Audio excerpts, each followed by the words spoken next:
Hello, Scorpio, Sun, Moon, Rising, and Venus signs. Kamusta kayo? Sana po'y nasa mabuti kayong kalagayan. Welcome back po sa Star Tarot. Kung bago kayo rito, welcome din kayo. Thank you sa inyong support. I truly appreciate it. God bless you all, Scorpio.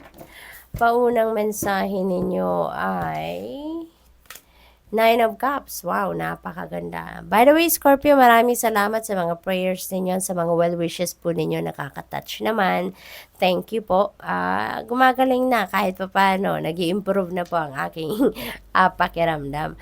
So, we have Nine of Cups and there's a lot of blessings coming your way, Scorpio. Napakaganda. Unang-una ng biyayang maaring matanggap ninyo dito ay yung iyong wish is coming true. Magka-come to fruition na kung ano man ang mga wishes ninyo. Hindi lang ito isang wish, but wishes may come true at this time. Kaya magiging masaya kayo dito. You're really going to be very happy. This is a time for happiness. This is a time of blessings, time of falling in love, no?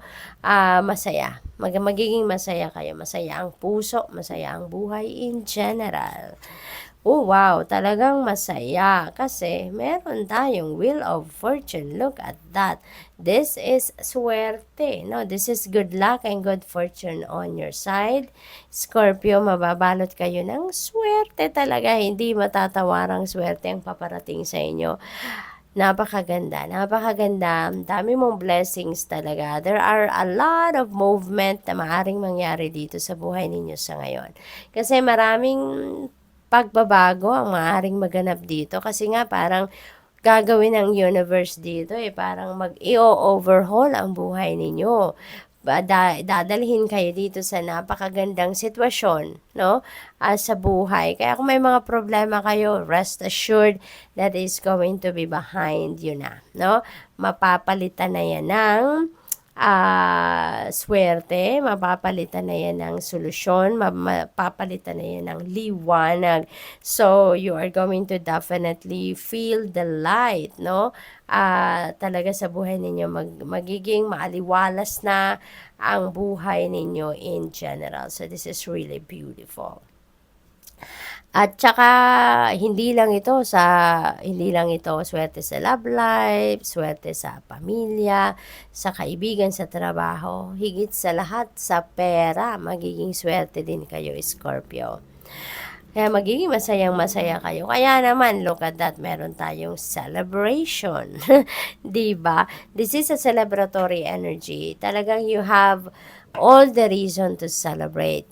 No, Scorpio, sa dami na magagandang pangyayaring magaganap sa buhay ninyo at this time. You are really, no, up for celebration. Dapat lang na magpasalamat kayo, 'di ba? At mag-celebrate. So you're also going to share that blessings, no, with the people around you. Kaibigan ninyo, mga kapamilya, mahal ninyo sa buhay.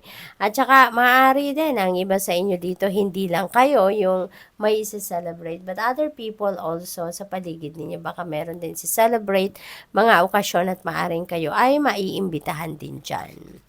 What else? We have Three of Swords. Galing naman kayo dito sa celebration ay meron namang heartache, no? At pero yung heartache na to matagal na to no? Three of Swords energy, this happened already in the past. Kung natitignan ninyo sa card, matahimik na, parang wala ng dugo na fresh, 'di ba? So parang kumbaga nasasaktan pa kayo sa ngayon. It's maybe because it's just the aftermath o kung ano man ang naging sitwasyon dito. So whatever this Three of Swords represents for you, ano man ang nakapagdulot ng sakit ng kalooban ninyo in the past, yung ngayon ang sitwasyon ninyo dito, parang kayo ay naaalala nyo na lang kung ano yung naging sitwasyon ninyo noon. Maaring there is something na na-encounter ninyo that reminds you of what happened sa inyo in the past. Kaya, nagigising muli, no? Sa puso ninyo yung sakit, maaring ganon. Pero tapos na to. This heartache already happened before at ngayon, aftermath na lang ito. The Magician energy, napakaganda, hindi natatapos ang magagandang energies ninyo, Scorpio. We have the Magician. This is a new beginning energy. You're definitely going to start something new. Marami talagang pagbabago, no? There are a lot of positive changes coming your way. Ang maganda rin dito sa Magician energy kasi mawawala na din dito yung procrastination ninyo. Mawawala na din dito yung pagdududa ninyo sa inyong kakayanan, sa inyong sarili. 'Di ba? At ngayon, you are going to focus on what you can do right now to make your dreams a reality. So, napakaganda kasi maaaring magigising na din kayo ngayon sa katotohanan na teka lang, parang mayroon ng mga opportunities na sumusulpot na that can support my plan, that can support my dream, 'di ba? Kaya maaaring tatayo na kayo ngayon, you're getting on your feet and you're going to definitely take action kasi nakikita nyo na or nararamdaman na ninyo dito na this is the perfect timing na for me to take action. Kaya, hindi lang wishes ninyo magka-come to fruition dito, but also your dreams, no? What else? We have the Fool. Speaking of, speaking of new beginning, ito yon sa the Full energy. You are definitely going to start something new. You are definitely up for a fresh start sa buhay ninyo. Ang maganda rito, no? So, this could be same thing ang gagawin ninyo dito. Kasi dito sa Magician, ano, you're taking action. See the Full energy, definitely taking action din. Pero, si Full, may you're going to take risk dito, no? So, siguro ang gagawin ninyo dito, baka yung dream ninyo dito requires for you to come out of your comfort zone. Kaya siguro matagal kayo nag-procrastinate sa sitwasyon nito. Kasi baka nagdududa kayo sa inyong kakayanan, nagdududa pa kayo sa inyong sarili. Pero ngayon, maglalakas ng loob na kayo dito. Nakakayanin nyo na, no? Feeling ninyo kaya nyo na to gawin, ano? Kasi totally different itong gagawin ninyo from the previous na mga ginagawa ninyo, no?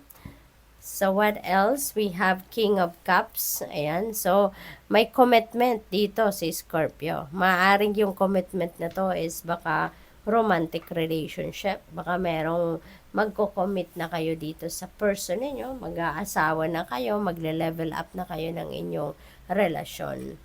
We have 8 of Wands. Ayan. So, ang dami-daming ganap sa buhay. May travel din kayo dito, Scorpio. So, maraming mga pagbabago. There's a lot of movement. At ito din. So, maybe physical movement talaga. Ito, Scorpio. Talagang siguro babiyahe kayo. May pupuntahan kayo. Maaring yung mga changes na kailangan ninyong gawin may require you talaga to travel, ano? So, this is really awesome. Maaari din na mayroon dito mga wonderful opportunities, good news coming your way, and that could be related doon sa mga pagbabago sa buhay ninyo na magaganap. No? Maaring related yan doon. So, good luck. Thank you for watching Love and Light. Namaste.